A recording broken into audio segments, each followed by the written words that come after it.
आणि तुम्ही साधं एक मत मला देऊ शकत नाही. फक्त दारू, मटण, पैसे. अरे 2-2 हजारात विकले गेले मायला कोसाले. 2-2 हजारात, 5 हजारात. याच्यापेक्षा तर बरं झाल्यापेक्षा. अरे एकीकडे हा आमदार आपल्या लेकीबाईचं कल्याण करायला निघाला, या मतदारसंघाचं कल्याण करायला निघाला. मला काहीच स्वार्थ त्याच्यामध्ये नाही. आणि हे लोक फक्त म्हणतात की संजय गायकवाडला पाडा कशा करता. समजा मी पडलो असतो, झाले असते प्रोजेक्ट सगळे, होऊ शकले असते. माझा चॅलेंज आहे, एक खडा बी नसता पडला. आज एकट्या जयपूर गावाचे कनेक्ट मी 24 कोटी रुपयाची कामं केली 2 वर्षात. 24 कोटीची. सगळा काळजा राष्ट्र मागच्या 25 दिवसात किती रुपयाची झाली वाचून दाखवूया आधी.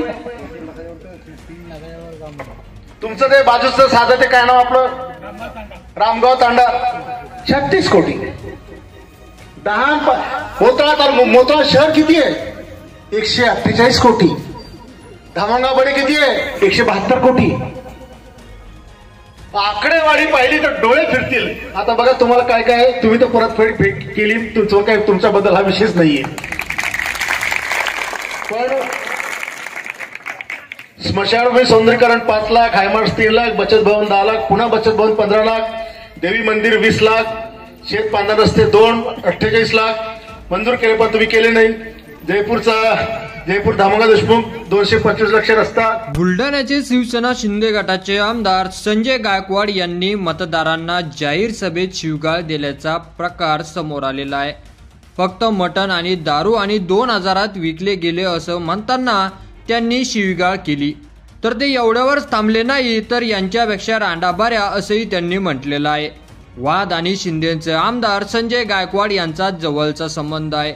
बुलढाण्यातील जयपूर गावातील एका कार्यक्रमात मतदारांकडून सत्कार स्वीकारताना आमदार संजय गायकवाड यांनी मतदारांना शिवगाळ दिल्याचा प्रकार घडला.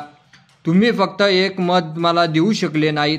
फक्त दारू, मटण आणि पैसे. अरे 2-2 हजारात विकले गेले भाडे. यांच्यापेक्षा तर रांडाबाऱ्या. एकीकडे हा आमदार मतदारांचा विकास करायला निघाला, तर दुसरीकडे हे लोक म्हणतात की संजय गायकवाडला पाडा. समजा मी पडलो असतो तर झाले असते का प्रोजेक्ट पूर्ण. माझं चॅलेंज आहे, एकही खडाई इथं पडला नसता. आज एकटा जयपूर गावासाठी मी 24 कोटीचे काम केलेले आहे. विकास कामासाठी आणलेली आकडेवारी पाहिली तर तुमचे डोळे फिरतील, असं संजय गायकवाड यांनी जाहीर सभेमध्ये बोललेलं आहे. तर संजय गायकवाड यांच्या प्रतिक्रियेवर तुम्हाला काय वाटतं ते तुम्ही आपल्या कमेंट बॉक्समध्ये लिहायला अजिबात विसरू नका.